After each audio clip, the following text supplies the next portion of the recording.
আবার আক্রমণ শুরু করছে আমেরিকা। যুদ্ধটা থামতে থামতেও শেষ পর্যন্ত থামলো না। আমেরিকা ট্রাম্পের জামানায় হয়ে উঠেছে আনপ্রেডিক্টেবল। ইচ্ছে করেই করছে এটা ট্রাম্প। সে আলাপ আরেকদিন করা যাবে, কিন্তু এই যুদ্ধ নিয়ে তো আমাদের প্রেডিক্ট করতে পারতে হবে কি ঘটতে যাচ্ছে, কি হইতে পারে।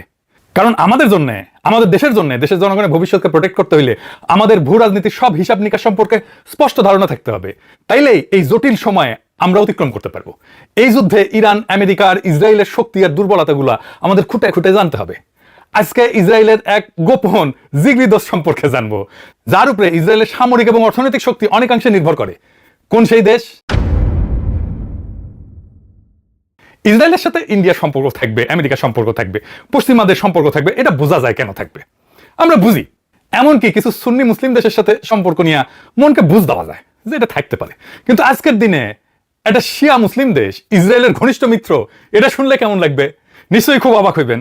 আবার উল্টা দিকে যে ইসরায়েল মুসলমান নামটা পর্যন্ত শুনতে পারে না, শিয়া মুসলমানদের নামটা পর্যন্ত শুনতে পারে না, ইরান যাদের একমাত্র শত্রু, তারা কিভাবে একটা মুসলমান রাষ্ট্রের সাথে, শিয়া রাষ্ট্রের সাথে গভীর রাজনৈতিক সামরিক সম্পর্ক, অর্থনৈতিক সহযোগিতার সম্পর্ক গড়ে তোলে।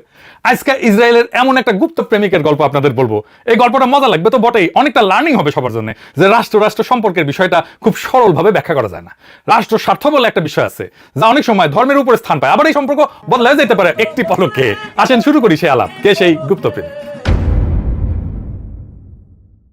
সেই গুপ্ত প্রেমিক আজারবাইজান। ইসরায়েলের সাথে তাদের সম্পর্ক এতই গভীর যে পরস্পরের উপরে তারা এত নির্ভরশীল, অথচ এইটা নিয়ে কোনো হইচই নাই, আলাপ নাই। হ্যাঁ, বুঝেছেন, কোনো হইচই নাই। পরিবেশটা খুব সুন্দর। পরিবেশটা সুন্দর না? কোনো হইচই আছে? 2009 সালে ফাঁস হওয়া একটা মার্কিন কূটনৈতিক তারবার্তায় আজারবাইজানের প্রেসিডেন্ট ইলহাম আলিয়েভ তার দেশের সঙ্গে ইসরায়েলের সম্পর্ককে একটা আইসবার্গ বা হিমশৈলের সাথে তুলনা করছিলেন। মানে হিমশৈলে তো জানেন তো, যার 9 দশমাংশ থাকে পানির নিচে আর 1 দশমাংশ থাকে পানির উপরে। তো এইরকম পানির উপরে অল্প একটু আছে, কিন্তু ভিতরে অনেক গভীর। আজ প্রায় 2 দশক পর সেই হিমশৈল পানির অনেক উপরে মাথা তুলে দাঁড়াইছে। এটা এমন এক সম্পর্ক যা সমস্ত রাজনৈতিক ধারণাকে ভেঙে দেয়। একদিকে শিয়া সংখ্যাগরিষ্ঠ একটা মুসলিম দেশ, অন্যদিকে ইহুদি রাষ্ট্র ইসরায়েল, যাকে বেশিরভাগ মুসলিম বিশ্ব কূটনৈতিকভাবে দূরে রাখে। অথচ এই দুই রাষ্ট্র গত 3 দশক ধরে গড়ে তুলছে মধ্যপ্রাচ্যের অন্যতম স্থিতিশীল এবং গভীর কৌশলগত অংশীদারিত্ব। প্রশ্ন হলো কেন এবং কিভাবে? সোভিয়েত ইউনিয়নের পতনের সঙ্গে সঙ্গে আজারবাইজান স্বাধীনতা ঘোষণা করে 1991 সালের অক্টোবরে। মাত্র 2 মাসের মধ্যে 1991 সালের 25শে ডিসেম্বর ইসরায়েল আনুষ্ঠানিকভাবে আজারবাইজানের স্বাধীনতাকে স্বীকৃতি দেয়। আজারবাইজানকে স্বীকৃতি দেওয়া প্রথম রাষ্ট্রগুলোর একটা হিসাবে 1992 সালের 7 এপ্রিল স্থাপিত হয় পূর্ণ কূটনৈতিক সম্পর্ক। ইসরায়েল 1993 সালে বাকুতে দূতাবাস খোলে। কিন্তু এই সম্পর্কের বীজ বপন হয়েছিল আরো আগে। 1990 সালে জানুয়ারিতেই বাকুতে গঠিত হয়েছিল Azerbaijan Israel society. Soviet union নাম, সোভিয়েত ইউনিয়ন তখন ভাঙে নাই। আর সোভিয়েত উত্তর সময় দুই জাতির মধ্যে সংযোগ স্থাপনের আগ্রহ ছিল পারস্পরিক। একটা গুরুত্বপূর্ণ সামাজিক ভিত্তি এখানে কাজ করছে, অবশ্য সেটা বলে রাখা ভালো। আজারবাইজানে ঐতিহাসিকভাবে 1500 বছর থেকে ইহুদিরা থাকে। ইহুদিরা কুবা জেলার কিরমিজি কাজাবাকে কখনো কখনো ককেশাসের জেরুজালেম নামে ডাকা হয়। এটা বিশ্বের অন্যতম প্রাচীন সংখ্যাগরিষ্ঠ ইহুদি বসতিগুলোর একটা। ঐতিহাসিকভাবে এইখানে ইউরোপের অন্যান্য দেশের মতো ইহুদি বিদ্বেষ কখনো ছিল না, যা দুই জাতির সহাবস্থানের একটা অনুকূল সামাজিক পটভূমি তৈরি করছিল। সম্পর্কের প্রথম বড় মোড় আসে 1997 সালে, যখন নেতানিয়াহু প্রথম ইসরায়েলি প্রধানমন্ত্রী হিসেবে বাকু সফরে যায় এইদার আলিয়েভের, মানে এখন বর্তমান প্রেসিডেন্টের বাবা, কিন্তু ওর সঙ্গে সাক্ষাৎ করে। আর একটা গুরুত্বপূর্ণ মোড় 2010 থেকে 11 সালে, যখন আজারবাইজান সামরিক আধুনিকায়নের প্রয়োজনে ইসরায়েলি অস্ত্রের দিকে ঝুঁকে যায়। তো এখন প্রশ্ন হইল, এই যে একটা মুসলিম দেশের সাথে ইসরায়েলের সম্পর্ক, এই সম্পর্ক করতে কেন ধর্ম বাধা হইল না? এইটা গেল একটা ধাঁধা। একটা মুসলিম দেশ কিভাবে ইসরায়েলের সবচেয়ে নির্ভরযোগ্য মুসলিম বিশ্বের অংশীদার হয়ে উঠল? কয়েকটা কারণ আমরা দেখতে পারি। সোভিয়েত ইউনিয়নের এই কমিউনিস্ট উত্তরাধিকারের কারণে আজারবাইজান সাংবিধানিকভাবে কঠোরভাবে ধর্মনিরপেক্ষ। ধর্ম এবং রাষ্ট্র এখানে পৃথক, তাদের মতো আর কি। ধর্মীয় পরিচয় জাতীয় পররাষ্ট্রনীতির নির্ধারক হয় না, রাষ্ট্রীয় স্বার্থই মুখ্য। এইটা ইরানের ধর্মতান্ত্রিক শাসন ব্যবস্থার পুরো বিপরীত। আজারবাইজানের প্রেসিডেন্ট আলিয়েভের ইসলাম এবং ফিলিস্তিনের মতো ইস্যুর প্রতি বিশেষ কোনো আলাদা টান নাই, আলাদা আবেগও নাই। আর ইরানের সঙ্গে গভীর অবিশ্বাস আছে একটা আজারবাইজানের। এটাই আসলে মূল সম্পর্কের মূল চালিকার শক্তি। এখানে আসল গল্প। ভৌগোলিক ধর্মীয় নিকট্য সত্ত্বেও তেহরান এবং বাকুর সম্পর্ক দীর্ঘদিনের সন্দেহে ভরা। ইরানের দিক থেকে সন্দেহ কি? এটা জাতিগত আজেরি প্রশ্ন। মানে ইরানের বিপুল সংখ্যক জাতিগত আজেরি বাস করে। আনুমানিক ইরানের জনসংখ্যা 16 থেকে 18%, অনেক বড়। মানে আজারবাইজানের নিজের যে জনসংখ্যা তার 3 গুণ থাকে আজেরি জনগণ ইরানে। তেহরান আশঙ্কা করে যে এই আজারবাইজানি জনগোষ্ঠীর মধ্যে বিচ্ছিন্নতাবাদী অনুভূতি উস্কে দিতে পারে। দেও কিন্তু, আমরা এটা পরে দেখব। আজারবাইজান আবার নিজে ভয় করে যে ইরানের বিপ্লব আবার আমার দেশে চলে আসে কিনা। আবার এবং ইরানের নেতারা কিন্তু আজারবাইজানি ইসলামী বিপ্লব রপ্তানির কথা বলছে, এটা আজারবাইজান ডরায়। ইনফ্যাক্ট ইরানের বিপ্লবের কারণে সোভিয়েত ইউনিয়ন ভয় পাইছিল যে ইরানের আশেপাশে থাকা মুসলমান প্রধান দেশগুলা ইসলামী বিপ্লব যেন না হয়ে যায়, সেই জন্য তারা আফগানিস্তানে আগ্রাসন চালাইছিল, একটা বাফার স্টেট চাইছিল। এই নিয়ে আমার একটা এপিসোড আছে, টাইম থাকলে দেখে নিন। আবার ইরান আজারবাইজানের প্রতিদ্বন্দ্বী, ওটা কিন্তু খ্রিস্টান সংখ্যাগরিষ্ঠ আর্মেনিয়া, ওর সঙ্গে সম্পর্ক রাখছে, যা বাকুর চোখে ধর্মীয় সংহতির চাইতে ভূরাজনৈতিক প্রস্তুতির সামনে চলে আসে। শত্রু আমার বন্ধু, এই যুক্তি সম্পর্কের ভিত্তি। উভয় দেশ ইরানকে অভিন্ন হুমকি হিসেবে দেখে। আজারবাইজান কিন্তু অনেকের সাথে সম্পর্ক রাখে, ইসরায়েল ছাড়াও তুরস্ক, রাশিয়া, ইউরোপিয়ান ইউনিয়ন, এমনকি ইরানের সঙ্গে কিছুটা সম্পর্ক তার আছে। এই কৌশলগত স্বাধীনতা আজারবাইজানের ভূরাজনৈতিক মূল্য বাড়াইছে। এখন দেখা যাক এই মৈত্রীতে দুই দেশ মানে ইসরায়েল আর আজারবাইজান কিভাবে উপকৃত হয়েছে। এই সম্পর্ক, ইসরায়েল আর আজারবাইজান সম্পর্ক, এটা প্রতীকী সম্পর্ক না, এটা অত্যন্ত বস্তুগত ম্যাটেরিয়াল সম্পর্ক। এর দুইটা প্রধান স্তম্ভ, জ্বালানি আর প্রতিরক্ষা। একে প্রায় অস্ত্রের বিনিময়ে তেল, এনার্জি ফর আর্মস এর অংশীদারিত্ব বলা হয়। ইসরায়েল কি পায়? জ্বালানি নিরাপত্তা পায়। আজারবাইজান ইসরায়েলের অন্যতম বৃহত্তম অপরিশোধিত তেল সরবরাহকারী। ইসরায়েলের তেলের আমদানির প্রায় 40% আসে আজারবাইজান থেকে। বাকু তিবলিসি জেইহান পাইপলাইনের মাধ্যমে, এটা কিন্তু পাইপলাইন আবার তুরস্কের মধ্যে দিয়ে যায়, এটা আমরা পরে আসবো আর কি। কাজাকিস্তানের সাথে মিলে বাকু ইসরায়েলের তেলের চাহিদার 60%-এর বেশি মেটায়। ইসরায়েলে কিন্তু তেল না, এটা তেলহীন দেশ। এই জন্য তেল ইসরায়েলের জন্য খুবই গুরুত্বপূর্ণ। ইরানের বিরুদ্ধে গোয়েন্দা উইন্ডো হিসেবে কাজ করে আজারবাইজান। আজারবাইজানের সঙ্গে ইরানের প্রায় 765 কিলোমিটারের দীর্ঘ সীমান্ত আছে। ইসরায়েলকে ইরানে উকি দেওয়ার জন্য এক অমূল্য একটা অবস্থান দেয়। এমনকি 1990 দশকে ইসরায়েল আজারবাইজানকে ইলেকট্রনিক গোয়েন্দা স্টেশন স্থাপনে সাহায্য করছিল। ইরান বহুদিন ধরে অভিযোগ করে আসতেছে যে মোসাদ আজারবাইজানের মাটি থেকে ইরান বিরোধী গোয়েন্দা তৎপরতা চালায়। আবার আজারবাইজান ইসরায়েলের জন্য মুসলিম বিশ্বে দরজা খোলার একটা ভূমিকা রাখছে। আব্রাহাম চুক্তির আগে বাকুতেই গোপনে ইসরায়েল ইউ কূটনীতিকদের বৈঠক হয়েছিল। এটা তুরস্ক ইসরায়েল সংকটও মধ্যস্থতা করছে। গাজা যুদ্ধের পর আন্তর্জাতিক বিচ্ছিন্নতার মুখে এই মুসলিম বন্ধু ইসরায়েলের কাছে আরো মূল্যবান হয়ে উঠছে। আচ্ছা, আব্রাহাম চুক্তিটা কি মনে আছে তো? আচ্ছা, মনে না থাকলেও সংক্ষেপে শুনতে অসুবিধা নেই। আসেন বুঝি আব্রাহাম চুক্তিটা কি, কারণ এটা দরকার আছে বোঝার। এইটা মধ্যপ্রাচ্যের একটা গুরুত্বপূর্ণ চুক্তি, যেটা আমেরিকা করছিল মধ্যপ্রাচ্যের দেশগুলোর সাথে ইসরায়েলের। 2020 সালে আমেরিকার মধ্যস্থতায় ইসরায়েল এবং কয়েকটা আরব মুসলিম দেশের মধ্যে সম্পর্ক স্বাভাবিকীকরণের একটা ধারাবাহিক চুক্তি। প্রথমে সংযুক্ত আরব আমিরাত এবং বাহরাইন সেপ্টেম্বরে 2020-এ, পরে যোগ দেয় সুদান, মরক্কো। ট্রাম্প প্রশাসনের প্রথম মেয়াদে এটা ছিল অন্যতম বড় পররাষ্ট্রনৈতিক অর্জন। এই দেশগুলো ইসরায়েলকে আনুষ্ঠানিকভাবে স্বীকৃতি দিয়ে পূর্ণ কূটনৈতিক সম্পর্ক মানে দূতাবাস, বাণিজ্য, ফ্লাইট যাওয়া, পর্যটন এই সমস্ত শুরু করে। তো এটার তাৎপর্য কি?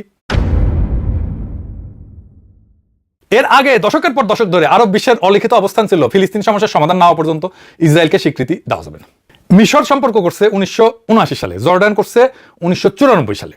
কিন্তু আব্রাহাম চুক্তি ওই যে সেই ঐক্যমত, যে ফিলিস্তিন প্রশ্নে যদি পাশ কাটানো হয় তাইলে সরাসরি সম্পর্ক স্বাভাবিক করা যাবে না।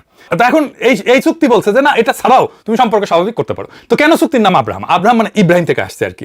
আব্রাহাম মানে নবী ইব্রাহিম থেকে আসছে আর কি, পিস বি আপন হিম। কারণ ইহুদি, খ্রিস্টান, ইসলাম এই তিন ধর্মে তাকে অভিন্ন পিতৃপুরুষ হিসাবে মানে। উদ্দেশ্য ছিল অভিন্ন উত্তরাধিকারের প্রতীক তুলে ধরা। তবে ফিলিস্তিন কর্তৃপক্ষ এটাকে পিঠে ছুরি মারা হিসাবে দেখছে, কারণ তাদের রাষ্ট্র প্রশ্নে কোনো অগ্রগতি ছাড়াই আরব দেশগুলো ইসরায়েলের সাথে সম্পর্ক করছে। তো এই সম্পর্কে আজারবাইজান আসলে কি পায়? এক নাম্বার, আজারবাইজান অত্যাধুনিক অস্ত্র পায়। তখন ইন্টারন্যাশনাল পিস রিসার্চ ইনস্টিটিউটের তথ্য মতে 2016 থেকে 2020 সালে এই সময়ের মধ্যে আজারবাইজানের মোট বড় অস্ত্র আমদানির প্রায় 69-70% আসছে ইসরায়েল থেকে। এই সময় প্রেসিডেন্ট আলিয়েভের ভাষ্য মতে বাকু প্রায় $5 বিলিয়ন অস্ত্র এবং সামরিক প্রযুক্তি কিনছে, যার মধ্যে ছিল কুখ্যাত আত্মঘাতী ড্রোন যার নাম ছিল হারপ এবং হারমেস অ্যারোস্টার ড্রোন। 2023 সালে প্রায় $1.5 বিলিয়ন বারাক MX ক্ষেপণাস্ত্র প্রতিরক্ষা ব্যবস্থা এবং $120 মিলিয়ন দুইটা স্যাটেলাইট কেনার চুক্তিও হয়। আপনারা জানেন যে আর্মেনিয়ার সাথে আজারবাইজানের দায় কোন দায় সম্পর্ক, ইন্ডিয়া পাকিস্তানের মতো। কয়েকটা যুদ্ধ কিন্তু হয়েছে। 2020 সালে দ্বিতীয় কারবাক যুদ্ধে 40 দিনের মতো ছিল। মূলত ইসরায়েল ড্রোন দিয়া আর্মেনিয়ার বিরুদ্ধে আজারবাইজান জিতা যায়। ইসরায়েল আজারবাইজানি সেনাদের প্রশিক্ষণও দেয়। আজারবাইজান তার ইসরায়েল বন্ধুত্বকে কাজে লাগাইছে, মার্কিন ইহুদি লবি এবং কংগ্রেসের প্রভাব বাড়াইছে। এক ইহুদি ধর্মীয় নেতার ভাষায় আজারবাইজান আমেরিকান ইহুদি নেতৃত্বের অন্যতম প্রিয় দেশ হয়ে উঠছে। আজারবাইজান এটা কেমনে করছিল জানেন? ঘুষ দিয়া, লবিং করিয়া। 2017 সালে ও একটা কেলেঙ্কারি ফাঁস হয়। সে কেলেঙ্কারির নাম আজারবাইজানি লন্ড্রোম্যাট কেলেঙ্কারি। কি হয়েছিল জানেন? 2012 থেকে 14 সালে বাকু $2.9 বিলিয়ন প্রায় $3 বিলিয়ন একটা তহবিল তৈরি, 3 বিলিয়ন পশ্চিমা রাজনীতিক, সাংবাদিক, শিক্ষাবিদদের ঘুষ দিয়ে আজারবাইজানকে বহু সংস্কৃতিবাদের রোল মডেল এবং ইসরায়েল ইহুদিদের বিশ্বস্ত মুসলিম বন্ধু এই হিসাবে তুলে ধরার জন্য পোডেস্টা গ্রুপকে মাসে $60,000 দিয়া আইপ্যাক এবং JINS এর মতো ইসরায়েলপন্থী গোষ্ঠীর সঙ্গে যোগাযোগ করা হয়েছিল। এভাবে সমস্ত ন্যারেটিভ আর ভাবমূর্তি নির্মাণের রাজনীতি করা হয়েছিল। অনেকদিন ধরে ডিপলি রিলেশনে থাকার পরে বিয়ার বাদ্য বাজলো, এডিটর সাহেব বিয়ার বাদ্য বাজা। তারপরে কি হইল? দীর্ঘদিন আজারবাইজান ইসরায়েলে দূতাবাস খোলেনি, সম্পর্ক গভীর হইলেও লো প্রোফাইলে রাখা হয়েছিল। 2023 সালের 29 মার্চ এই কৌশল বদলায়, আজারবাইজান তেল আবিবের দূতাবাস উদ্বোধন করে। প্রথম শিয়া সংখ্যাগরিষ্ঠ দেশ হিসেবে ইসরায়েলে দূতাবাস ওপেন করা হচ্ছে। এরপরে এলো সবচেয়ে নাটকীয় অধ্যায়, 25 থেকে 26 সালে ইসরায়েল ইরান যুদ্ধ। 26 সালের জুনে CNN এর একটা বিস্ফোরক প্রতিবেদন দাবি করে যে ইসরায়েল ইরান যুদ্ধের সময় গোপনে আজারবাইজানে অভিজাত সামরিক এবং গোয়েন্দা ইউনিট মোতায়েন করছিল ইসরায়েল। কয়েক dozen commando Mossad agent Azerbaijan Israel সীমান্তে অবস্থান নেয়, কোন স্থান থেকে তাবরিজ শহর থেকে মাত্র 96 কিলোমিটার দূরে। প্রাথমিকভাবে এরা উদ্ধার দল হিসেবে মোতায়েন হইল, পরে গোয়েন্দা তথ্য সংগ্রহ ড্রোন অভিযানে যুক্ত হয়ে যায়। IRGCর গোয়েন্দা প্রধান রহমান মোগাদ্দামকে ওই হত্যার অভিযান এখান থেকে পরিচালিত হয়েছিল। ইরান কলে অভিযোগ করছিল যে ইসরায়েলি ড্রোন আজারবাইজানের আকাশসীমা ব্যবহার করে ইরানে হামলা চালাইছে। এর মধ্যেই লাক্সিভান সিটমহলে ড্রোন হামলা হয়, আলিয়েভ ইরানকে দায়ী করে। 2023 সালে আবার তেহরানে আজারবাইজান এমবাসিতে হামলা হয়েছিল। আবার আজারবাইজান ইরানি আজেরিদেরকে টাকা পয়সা দেয় যেন তারা বিচ্ছিন্নতাবাদী আন্দোলন করে। মানে দুই শিয়া দেশ একে অন্যের সাথে লো স্কেলে সংঘাতে জড়ায় পড়তেছে। এখন প্রশ্ন হইতেছে, এই সম্পর্ক কি টিকবে, মানে ইসরায়েল আর আজারবাইজান? আর এই সম্পর্কের বিরুদ্ধে বিরোধিতাও হাসিনার আমলের মতোই, মানে আজারবাইজানের মধ্যে বিরোধিতা। আজারবাইজানের ভেতরে ইসলামপন্থী নিষিদ্ধ ঘোষিত Islamic party of Azerbaijan IPA, তারা সবসময় ঐক্যের বিরুদ্ধে প্রতিবাদ করে। হাসিনা আমলে জামাতকে নিষিদ্ধ করার মতো করে নিষিদ্ধ করে দিয়েছে কিন্তু IPA কে, আলিয়েভের সরকার। 2011 সাল থেকে এই দলটার নেতা মবসুম সামাদাভ গ্রেপ্তার হয়ে কিন্তু জেলে আছে। হাসিনা হইলে ফাঁসি দিয়ে দিত। আজারবাইজানে তীব্র দমনের পীড়ন চলে কিন্তু বিরোধী দলের মতের উপরে। হাসিনার মতো এই ধর্মবাদী দলগুলোর প্রতিবাদকে সন্ত্রাস বিরোধিতার অজুহাত দিয়া ধর্মীয় বিরোধী কণ্ঠস্বরকে স্তব্ধ করে দেওয়ার কাজে ব্যবহার করে। এই ইসলামপন্থী দলগুলোর আবার ইরান সাহায্য করে। হাসিনার মতোই ইসরায়েলের নজরদারি টেকনোলজি পেগাসাস স্পাইওয়ার কিনছে কিন্তু আজারবাইজান। এই দিয়ে আজারবাইজান সরকার স্থানীয় অ্যাক্টিভিস্ট সাংবাদিকদের উপরে নজরদারি চালায়। এর মধ্যে আবার আছে তুরস্ক ফ্যাক্টর। তুরস্কের কারণে এই সুখের সংসারে ডিভোর্স আসন্ন বইলা অনেকে মনে করতেছেন। এডিটা সাহেব, সানায়ের করুণ সুর হবে। আসেন এবার একটু বুঝে দেখি এটা কেমনে ভেঙে যেতে পারে।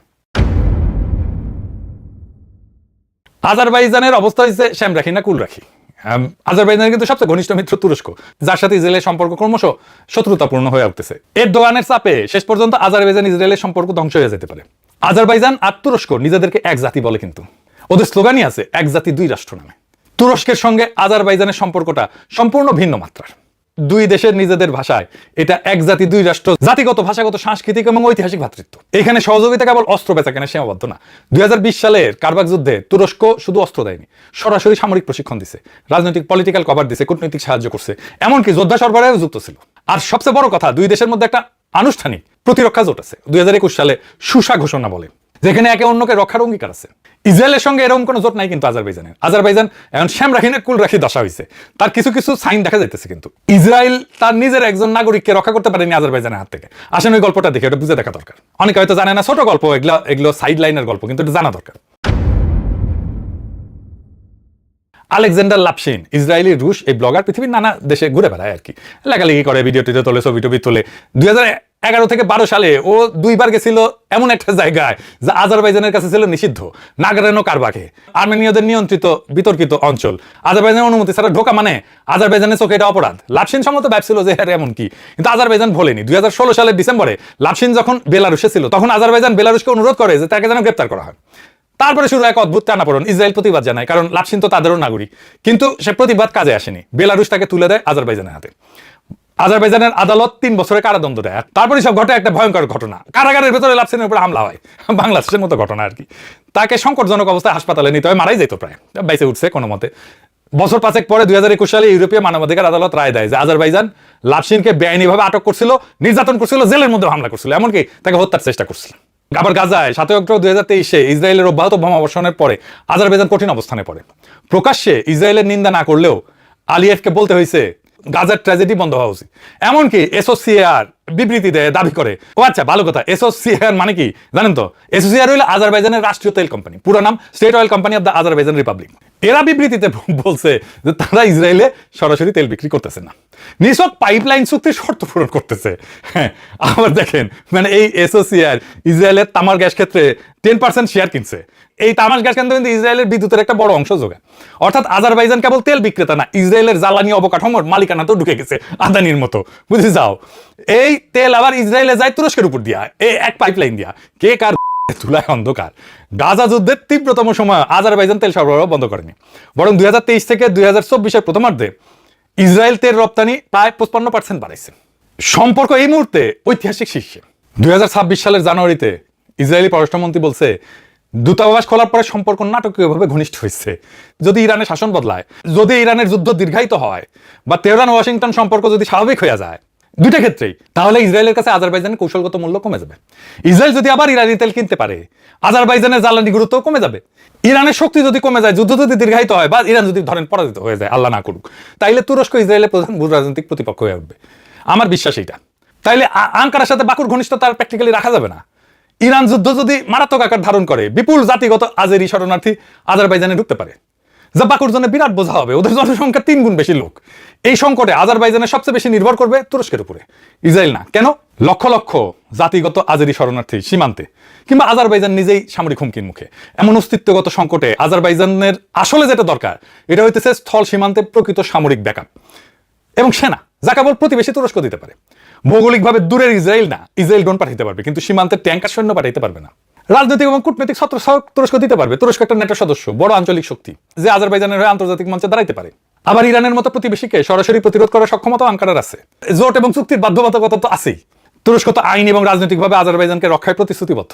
ইসরায়েলের এমন কোনো দায় নাই। ইসরায়েল সাহায্য করবে যতক্ষণ আজারবাইজান নিজের ইরান বিরোধী স্বার্থে কাজে লাগে। আসল কথা হইতেছে, ইসরায়েল আজারবাইজানের সুবিধার অংশীদার, পার্টনার অফ কনভিনিয়েন্স।